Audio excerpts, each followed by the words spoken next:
morning, good afternoon, good evening. Wherever you are in the world, my name is Ingram Jones, and I have with me tonight a very special guest from the boxing world, none other than Tony Superbad Harrison. Tony, how are you? What it do, man? What it do? Just chilling. Good stuff. This is a very special opportunity for us to talk to you, Tony, after your very, very good win in your last fight. For those people who don't know who Tony Harrison is, just give us a quick overview as to who you are. I'm the best fighter in the world, coming from the city of Detroit, where all the best fighters are made. Man, I'm was trained and managed. My first manager was the best trainer slash manager in the world, Emmanuel Stewart. Rest in peace to him.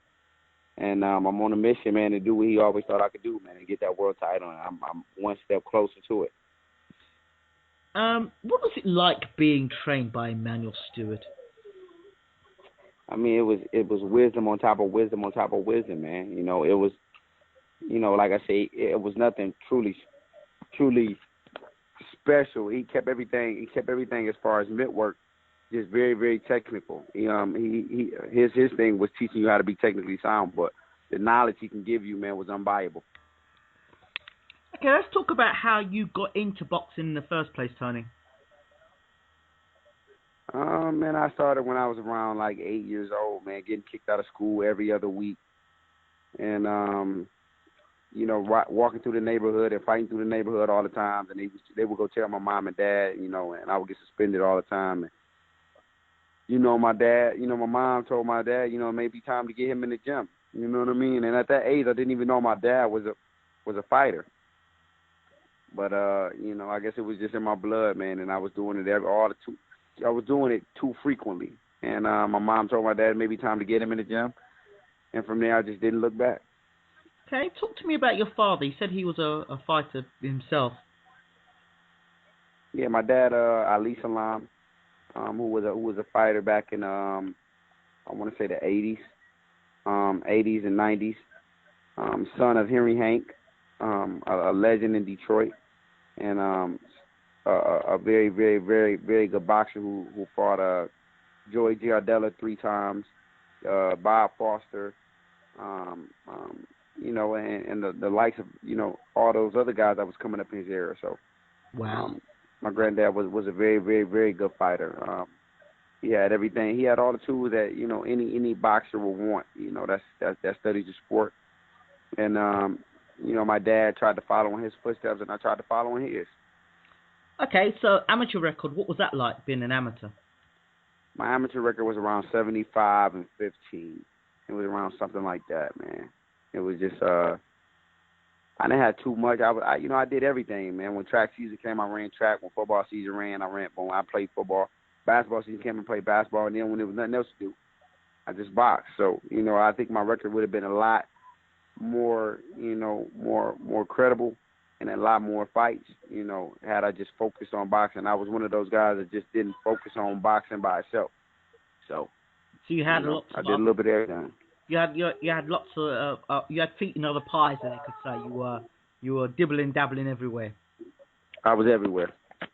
Okay, so what was it that made you say, you know what, I'm going to give this boxing a real go? My last year, my senior year in football, we were in a state championship game. I played quarterback. I started quarterback for our high school team, and it was close, man.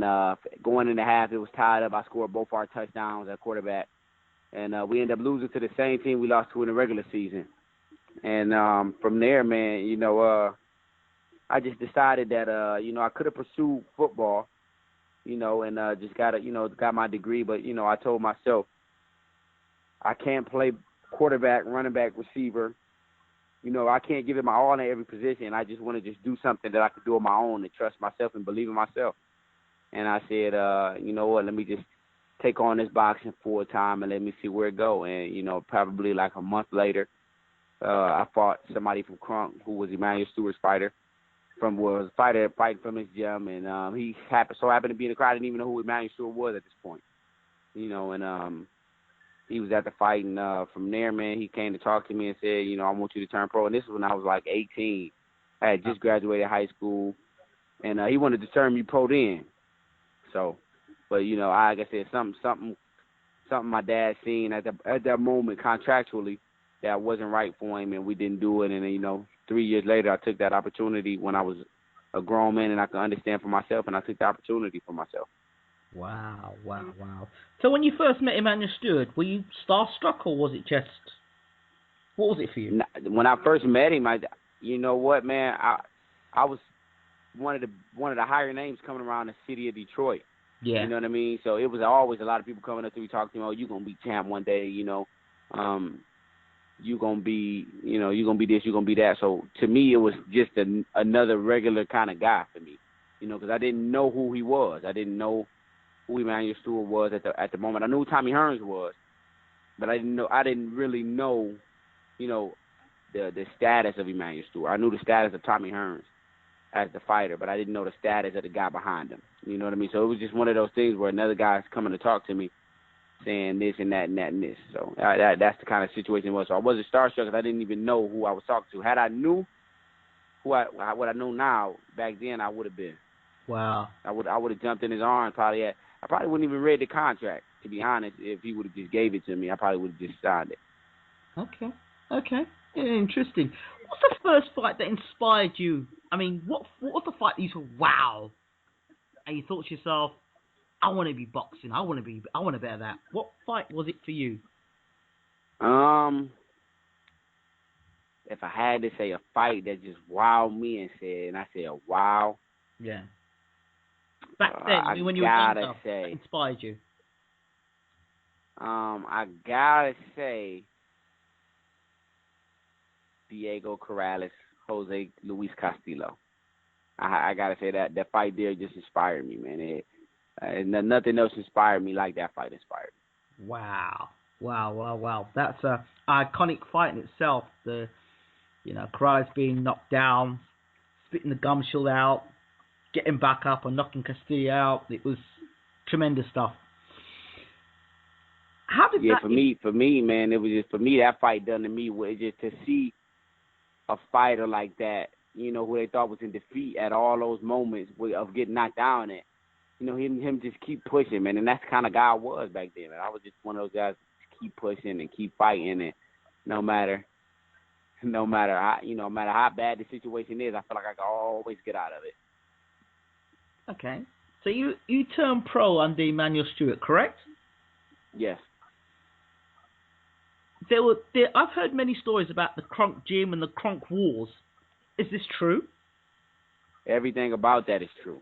And every fighter who Emmanuel trained, maybe for a split second, and came out to that Crunk Gym will vouch for the same way. My first time meeting Chad Dawson was at the Crunk Gym, man, and his first time sparring was with K9, then hopped in with another world champion after that. And I want to say it might have been Adonis Stevenson. But everything about that is correct, man. As soon as you walk in the gym, you're a target. I don't care who you are. You're a target to everybody punching on the bag, to everybody in the ring. You sparring today, you want to spar, let's get some work. Everybody, it's like a pit full of sharks.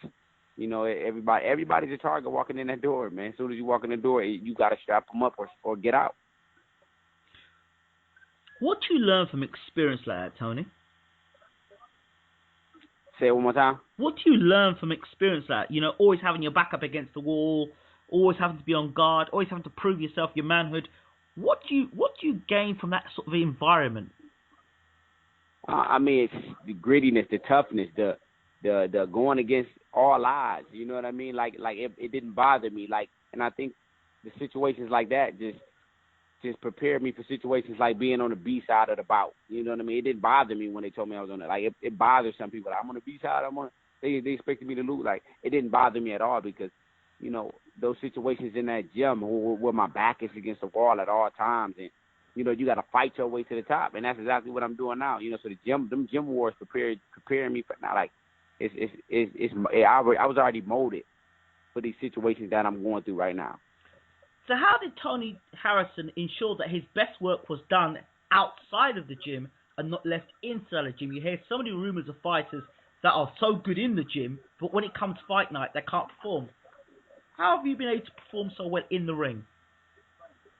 Like I said, just focus, man. I was already molded. Like life puts you mentally where you need to be later down the road, and that's where my life took me. You know what I mean? The struggles I had, and the adversity I faced, and just fighting my whole life, man. And it just prepared me for all those rough situations. So it's no situation I feel like I can go through that can mentally bring me down, and that's the main thing. Not physically, just mentally staying at a good place with yourself. And I just think I'm not mentally easily broken. It has to be something very, very, very. I mean, the deepest of the deepest, lowest of the lowest to break me mentally, man. Because I feel like life already tried to do that to me at a young age, and I exceeded that. Talk to me about that, because you're talking about life at a young age, things could have broken you then. What was it that at that point in time for you? Talking back to why you talk about that point.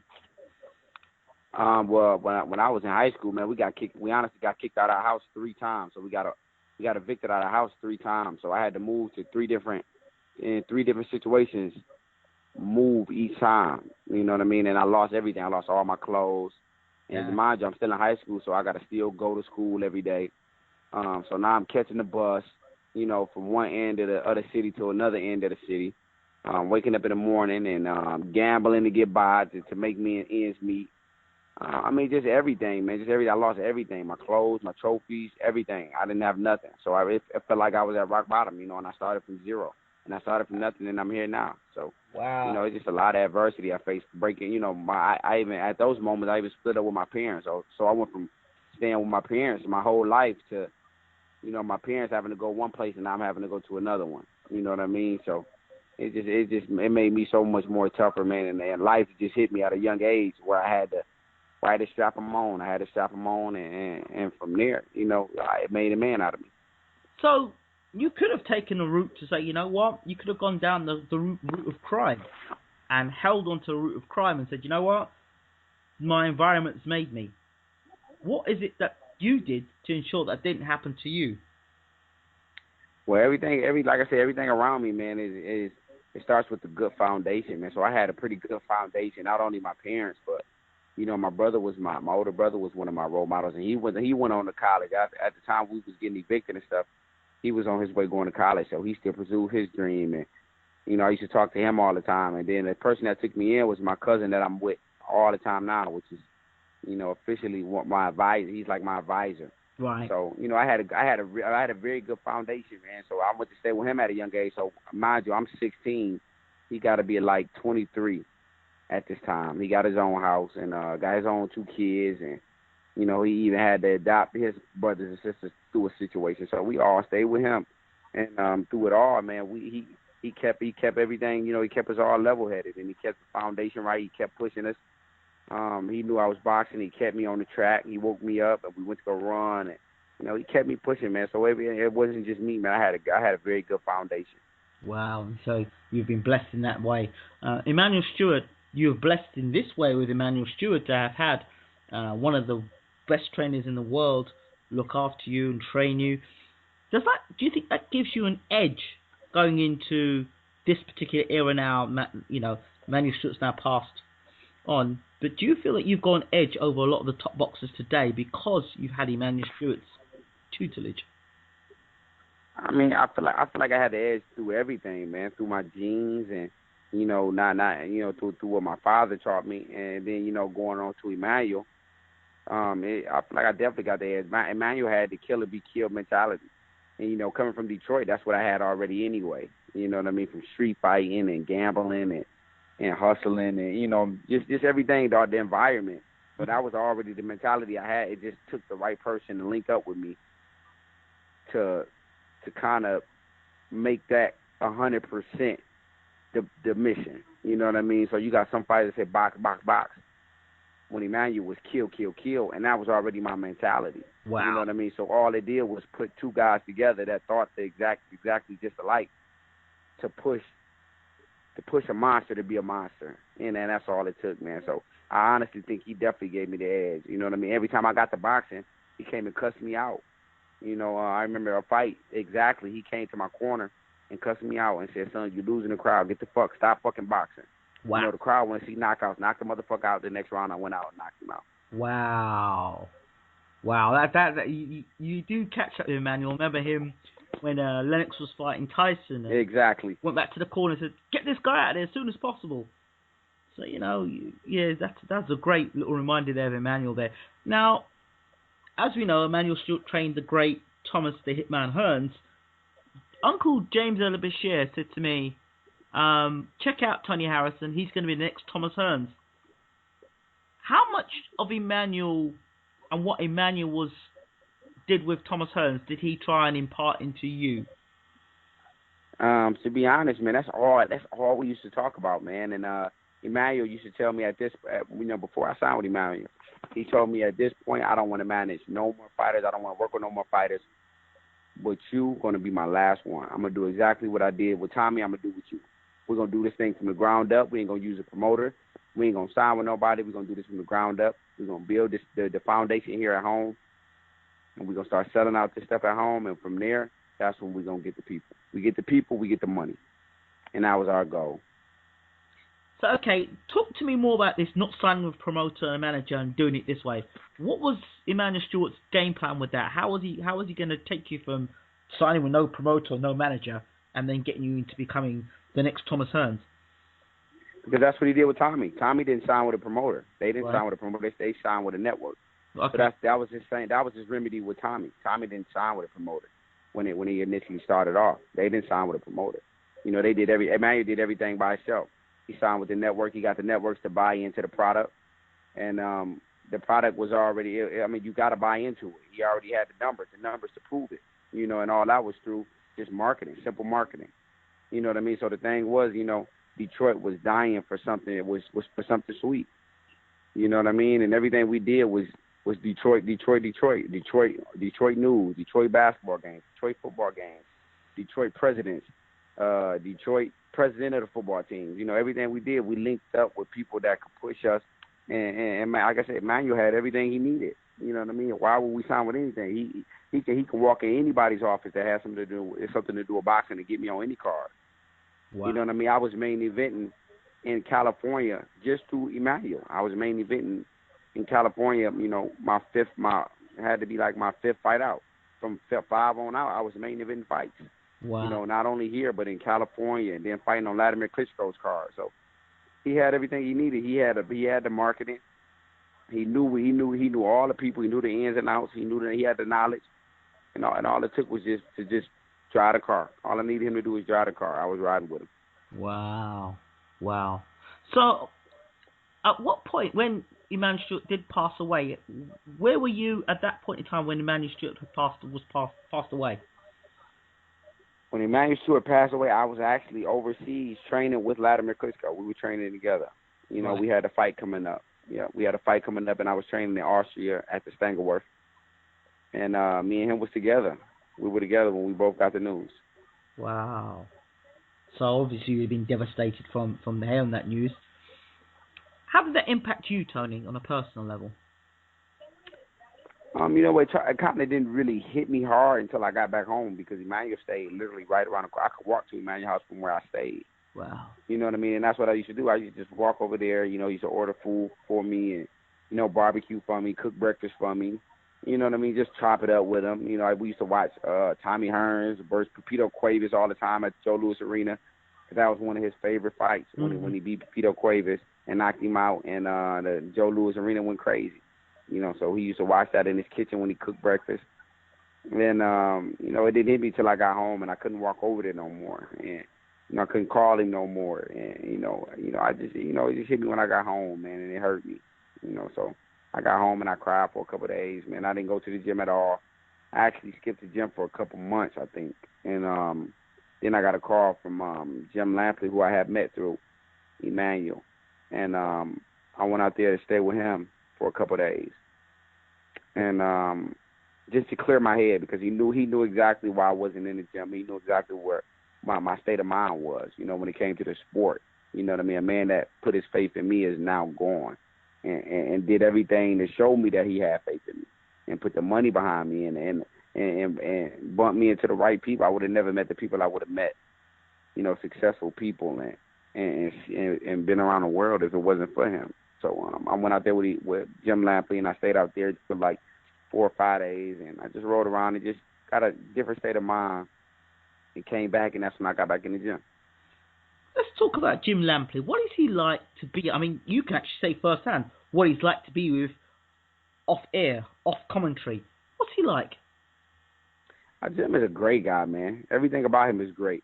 I honestly think it's one of those situations where, when you do something for so long, is exactly how he kind of portrays every situation. So it's almost like he's commentating every single moment of every single day of everything. Everything is like almost like commentating to him. Even when you're talking to him, it's kind of like he's commentating. But overall, man, Jim is a great guy. Still keep in touch with, the family, to this day. And I consider him, a family of my own, man, because, what he did for me, he didn't have to do. So I consider him and his wife just like my family. And if they ever needed me, they could call me tomorrow. Wow, this is amazing because I would never have known that about Jim Lampley. Never. I would never have known that. We see Jim Lampley over here in Europe, and he's fond of Manny Pacquiao and, bang, bang, and all the stuff in the commentary. Everyone knows when you hear Jim Lampley when he's commentating. He's just a very popular man.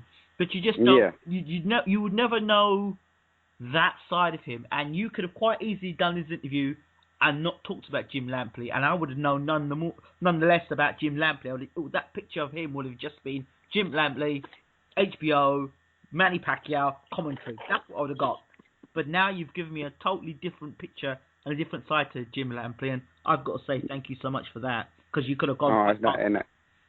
And that's not a problem, man. Jim Lampley and Emmanuel were the best of friends, too, and because they were just alike. Those guys that take off their shirts off their back and they give it to you. They don't even have to know you to do those kind of things, man. And like I said, with somebody like that, man, it's hard to fake. That's hard to fake when somebody give you the shirt off their back and they don't even know you. And I've seen it plenty of times with Emmanuel, and I've seen Jim Lampley do it. So they were the best of friends, man. Not because they worked together, because they were two of the same. You know what I mean? And so I love the love I have for Jim is the same kind of love I have for Emmanuel. Those were the same two kind of people, and it shows through the situations that I've been through with. I'll tell you something. There'll be a lot of people in the YouTube community that are always talking about race and trying to use the race card all the time. This conversation right here shuts that right down about Lampley, and he might not like black fighters, and now that shut that straight down. Yeah, and like I said, Jim, I'm telling you, it's like I'm telling you, man, it's so generous. And like I said, it's something that he didn't have to do. I met him through Emmanuel, and he reached out to me, man. And like I said, it was unannounced. You know what I mean? He seen a guy like me in need, man.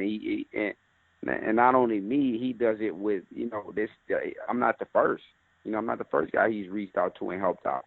You know what I mean? Though, like I said, those guys, him and Emmanuel was two of the same, man. Wow. It's hard to stay rich. It's hard for those guys to stay rich, man, because they will give you their all, man. Just because they know they can make it back, they probably would give you their all, man. So, the great man, him and Emmanuel had the two of the best hearts that you can ask for, and somebody as famous in the sport of boxing that they are. Well, I take my virtual hat off to Jim Lampley. It certainly opened my eyes up there in my. He's definitely gone up in my estimation after listening to what you've got to say about Jim Lampley. Wow. Okay, moving on.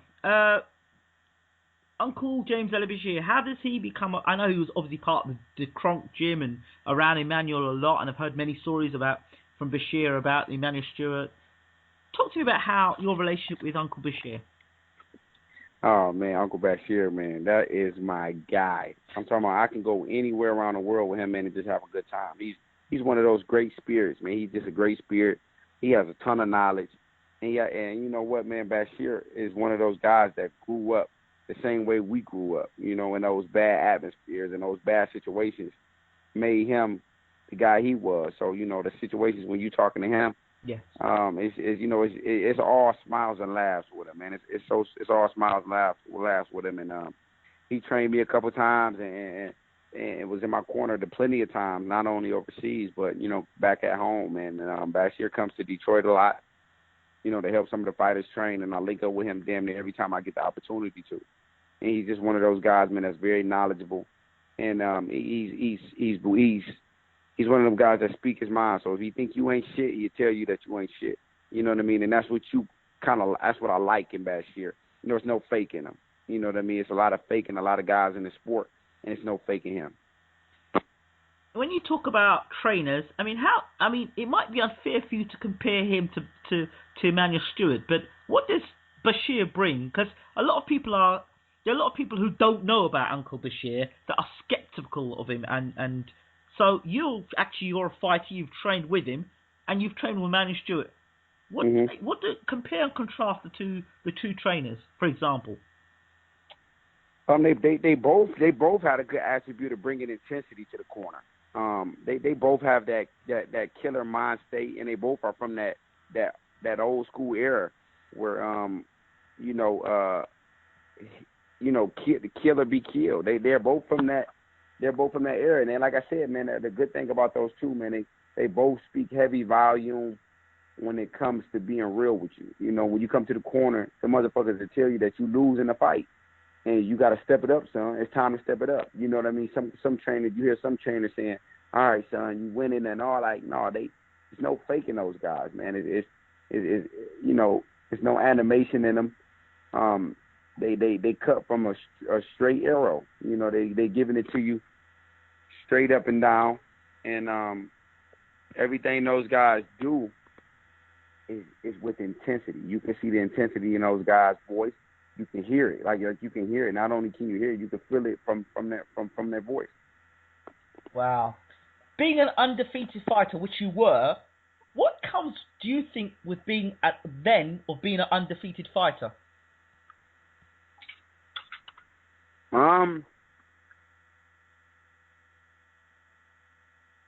What comes with that is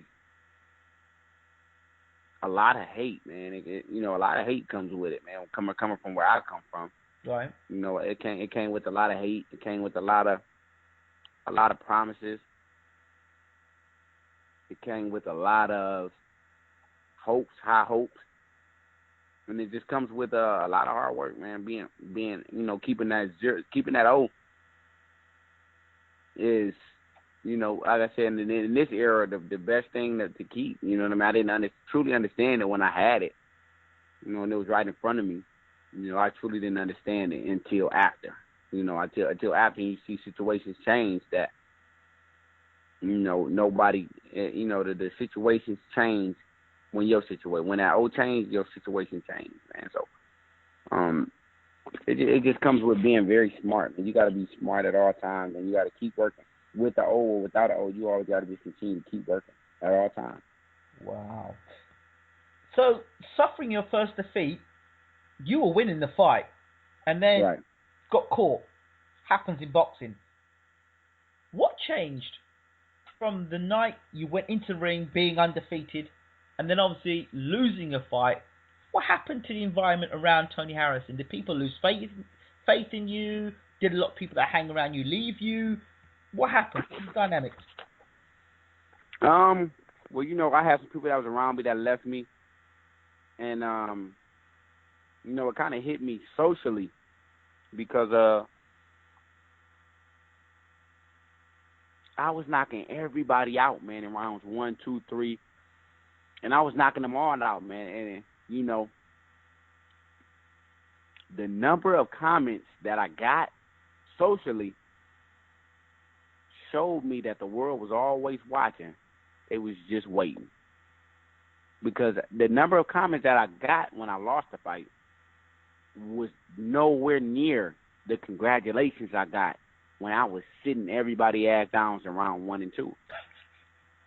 You know what I mean? So, everything changed, man. Everything changed. You know what I mean? There was some people that walked away that needed to walk away. And there was some people that walked away that I thought would never walk away. Wow. You know what I mean? So I'm glad this situation showed me exactly what it was, because now we back on the money train. The train is back rolling, man, and it opened my eyes to not only a fighter but just a realist in every situation. The people that walked away that you wanted or expected to walk away, that you say, all right, that's cool. I didn't need you anyway. You can go. But the people that you thought wouldn't go away, you think people you thought that were tough, your bros, the people that you said, well, Right. have a battle, they're gonna stick strong with me, and they leave you. That's devastating in itself, is it not? Man, it's like I said, man. I was molded by Detroit, not in Detroit, but molded by it. So it's like I said, it's hard to break. It's hard to break somebody with the willpower that I got, man. But So I appreciate that, but there's still a human emotion that's there. There's still a bond connection. Yeah, it's always gonna be that human emotion. It's always gonna be devastating to you. Yeah. And but the devastation that comes from that, you use that as motivation to get right back to where you were. You know what I mean? So when you see your bros walk out on you, and you like, damn, we thought this boat was sailing to the long haul. You know what I mean? Like win, lose, or draw. We sail this boat together. We walk these steps. Now I don't walk in front of y'all. We walk together. And that was the motto that I followed. I wasn't walking in front of nobody. I didn't lead the pack. We all led together. We all walked together on the same straight and narrow line. So when you see those guys leave, and, at a time when they left, it shows that, everybody always say, watch out for the guy from the outside. No, watch out for the guy on the inside, because that's the guy that's going to hurt you. It ain't the guy from the outside when he leaves that's going to hurt you because you expect it. You watch out from the inside because that's the guy that's going to hurt you. Keep your friends close, but your enemies closer, right? Say it one more time. Keep your friends close, but your enemies closer. Super close. Super close. So, okay. The Willie Nelson fight, I want to go back to it for a second, only for the point that a lot of people were talking about the hype between you two guys and the animosity between you two guys. Was that real, or was that just staged? Man, nothing about me. Anytime I do anything, man, nothing about me is fake. Right. I treat the sport right. I do everything right. Okay. And I come from a background where you got to respect me before anything. Okay. Before boxing, you got to respect me. As a man. As a man. Just respect me as a man. And the rest, win, lose, or draw, the sport is going to be the sport, but respect me as a man. And I felt like, at any situation, I want my respect. Whether it's for $10 million or $5 million, everything about that was real. Everything about that was real. But so what sparked all that off then? Say that one more time. What was it that sparked that off for you? Was it just disrespect you were getting from Nelson? You felt in your mind? You know what? Because I think it was one of those things of a sign of intimidation for him trying to step all in my face and push all up on me and stuff like that. But you know what I mean? That was gonna happen the next night. You know what I mean? So it's not something that you can intimidate me from because I seen it all. Right. You know what I mean? All it did was piss me off because I wanted to fight right then and there. So that's all it did for me. And honestly, the tactic actually worked because I told myself that whole night I'm gonna knock him out. I want to knock him out. You know what I mean? So even when I went in the fight in that 9th round, I could have just coasted through, but I got back to the corner, and not only was I already thinking that, but someone in my corner reiterated it for me and said, Go try to knock him out now. So he already it was just reiterated for me when I could have just coasted it through. And if they not had said that, it was like one of those neurons or nerves clicking in your brain telling you to do something that you already wanted to do in the beginning, in the first place. It encouraged you. That it was like the devil and God, the devil on one side, God on the other side, and the devil said, go, you know what? Go on, Tony. The ego's, go on, Tony. Knock him out. Chin him. Do it. And then try to get him. Go and get him. And then you got someone in the corner going, yeah, Tony, go and do it. And you say, all right, I'm going to go and do it. And then when it all goes, I'm going to go and do it, man. And like I said, had I just stuck to the plan and just coast all the way through, come on, man, I'd still be that same fighter we talking about, right now. See, the Floyd Mayweather manner, he don't care if he bores you to death. He don't care. As long as he keeps that zero intact, he don't care. And you know what? Yep. you know what? That's kind of my game plan now. Yep. You know what I mean? Like I said, that the loss kind of showed me that win, lose, or draw, they gonna hate you regardless. If they hate you, they gonna hate you regardless. That's it. So it kind of put me in. So it kind of put me in like at first I was fighting for the crowd so much. I was fighting for the people. You know, I was fighting to knock everybody out for the people.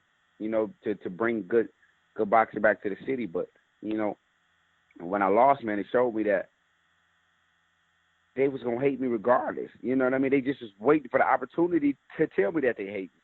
You know what I mean? So now you're gonna have to hate me while I'm winning. It may be boring, and it may not be how you like it. It may not be the old Tony no more, but you gonna hate me. But I'm gonna be winning. That's all that matters. That's all that matters to you. Okay, so we move on.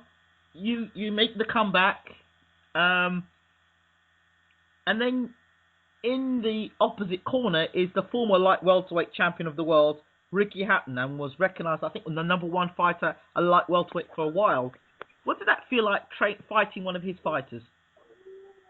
Like I say, everything for me, man, is a plus. Anything that can fuel me is a plus for me to go do it. You know, go even harder for it, man. And it was just motivation to see Ricky Hatton, see somebody like Ricky Hatton on the other side of the corner coaching a fighter to beat me. You know what I mean? So I just use it as motivation.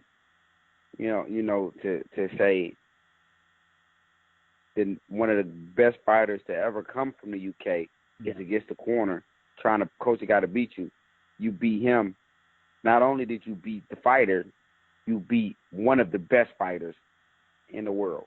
So it was just motivation for me.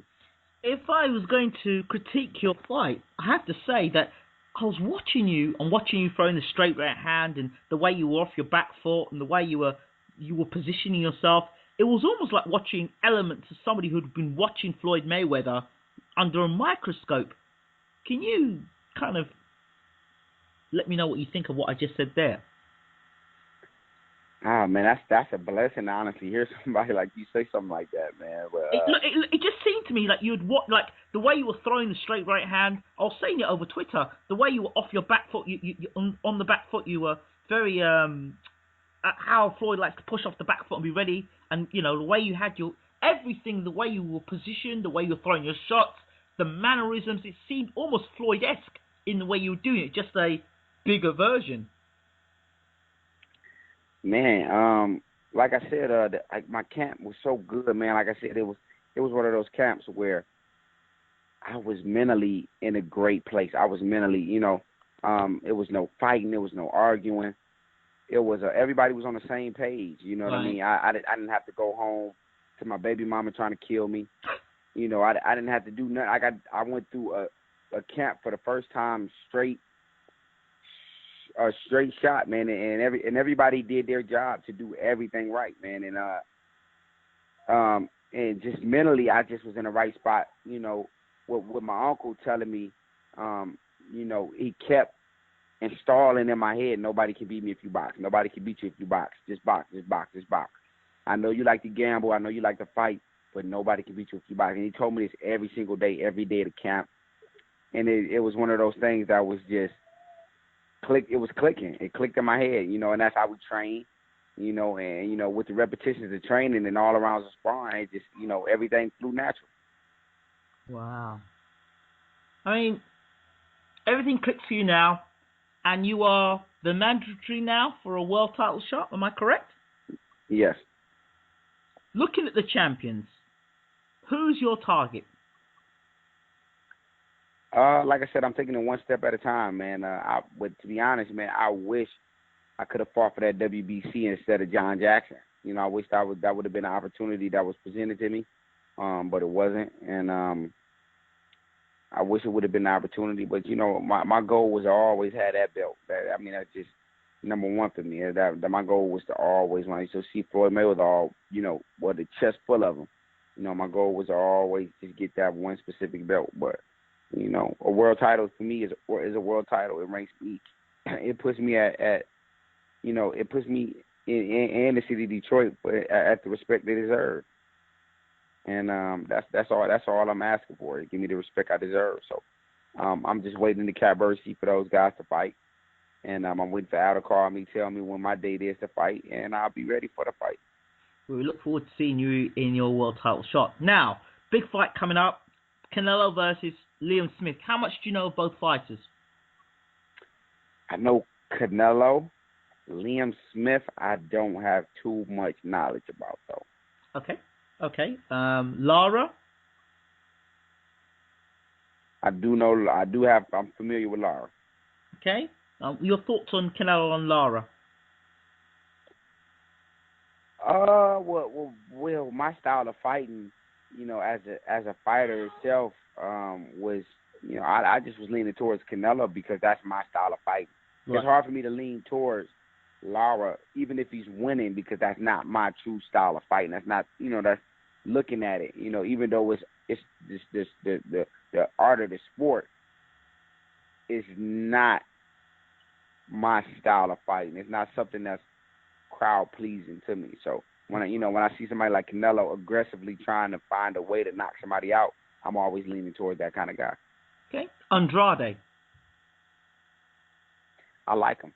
It's not too much about that guy that I don't like. And I spoke with him a couple of times. I was actually supposed to go to camp with him a couple of times when he needed me, but circumstances didn't call for it. But it's nothing about him that I don't think is a good fighter. He's solid all the way around. People were talking about the Charlo brothers. Your thoughts on the Charlo brothers? I think they did what they were supposed to do, man. I think whoever they put in front of them, they found a way to win. That as a fighter, that's all you can ask. I think, the one that has the IBF. Mm-hmm. I think this fight with Julian Williams will tell a lot about him because Julian Williams is no pushover. He's young, just like Charlo is. So I think that's one of those 50-50 fights where not only do you see Charlo, you see how he reacts to every situation that's brought to him in that ring that night. You know what I mean? So the other Charlo that won WBC, I honestly thought he was better a long time ago anyway because of the competition they were giving him back then, which was Gabriel Rosado, Demetrius Hopkins, the guy in Canada. They were feeding his plate a little stiffer than the other one. So I honestly think they did what they were supposed to do, man. I honestly think this division is stacked. So you can go down the list, and not only to the belt holders or the well-known names, any of these guys on any given night can win. Any of these guys we talking about, man, any given night. And that's what makes this division so spectacular and so exciting because at any given night, that belt holder can lose, that belt holder can lose, that belt holder can lose, that belt, any given night. You know what I mean? So I think that's what makes this division so stacked. Kell Brook is about to fight Gennady Golovkin. He's jumping from welterweight up to middleweight. He's skipping the light middleweight division. Reports are that he's as big as a light middleweight. How much is that going to be a factor coming in and fighting Gennady Golovkin come September 10th? You know what, man? I don't think it makes a difference. I think everybody that Gennady fights has the same remedy. Walk around as high as you can, as big as you can walk around, and get down to 160 and then blow back up. Like, I don't think none of that matters, man. I think Gennady has all the international experience. He's one of the most technically sound fighters out there. He trains like a monster, and like I said, it's one of those things where him and Abel is the perfect match because Abel brought the killer out of him, because I used to watch a couple of his fights when he was overseas, and it's nothing like it is now. You know what I mean? So it just took for a guy like Abel to have that mentality, like what I was saying about me and Emmanuel.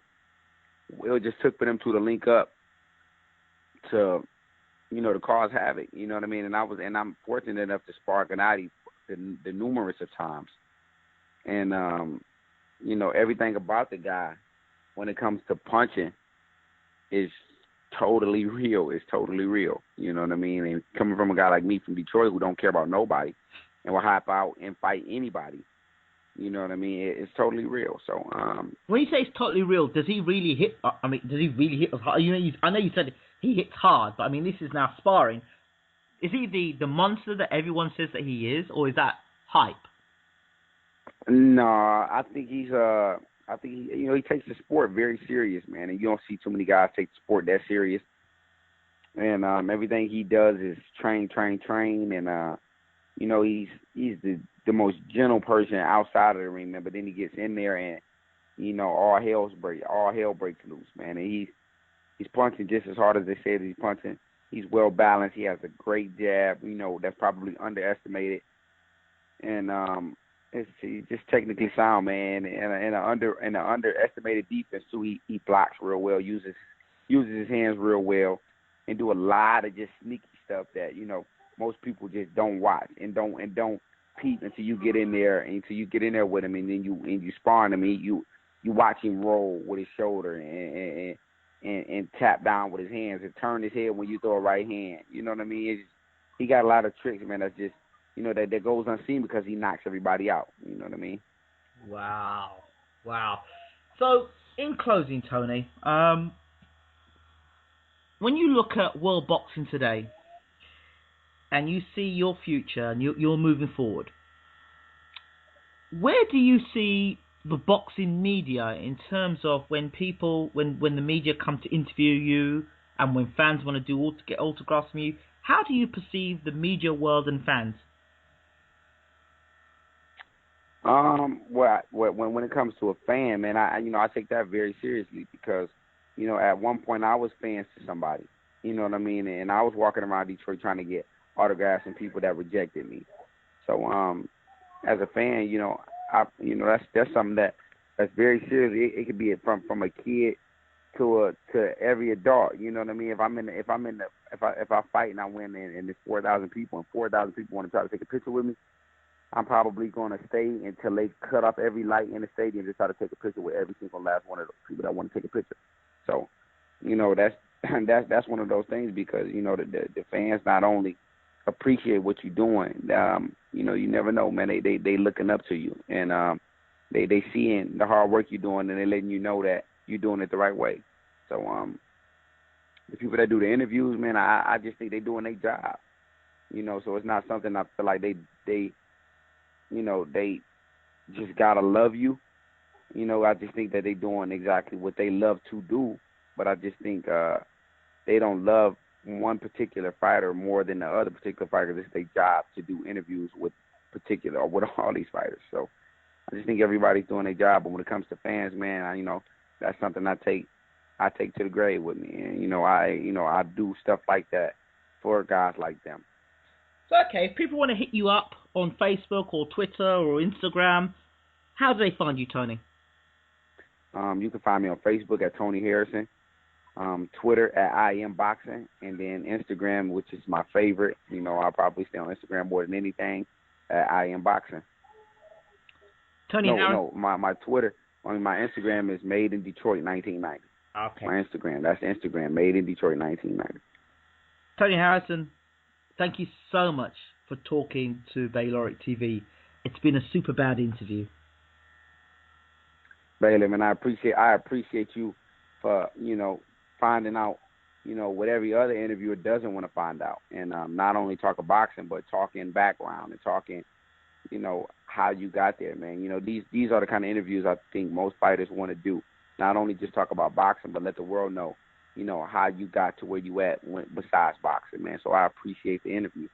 If you talk to Keith Thurman, if you talk to Terence Crawford, you talk to Bermain Stavern, we talk to fighters and we like to talk to fighters about their background because we care about fighters. We want to hear your story. We want to build a story. We don't want to talk to you when you've become a world champion. We want to talk to you when you become champion. We want to hear your struggles. We want to know where you've come from so we can walk that journey with you and say, we were there before you became champion. And we can say that with Thurman, we can say that before Crawford became champion, we can say it before Stavern became champion, before Fury became champion, and now we've got Tony Harrison, and we're just glad to welcome you to the boxing family, Tony Harrison. Man, and I appreciate it, man, and I think what you're doing is super amazing, and it's just a great thing, man. That's super great and super amazing, man. And Tony, yeah, like I said, you said the right thing, man. You walking that journey with me, man, because you took the time out, man, and just to ask a question that everybody else won't ask, man. So I applaud you all, and for doing. I applaud you for doing what you're doing, man. You know, keep up the good work. We're going to be watching you, and we're going to keep our eyes on you. And as soon as that fight, as soon as you know when you've got that title fight, Tony, we're going to be on to you. Thank you, man. I appreciate it, man. Thank you so much, champ.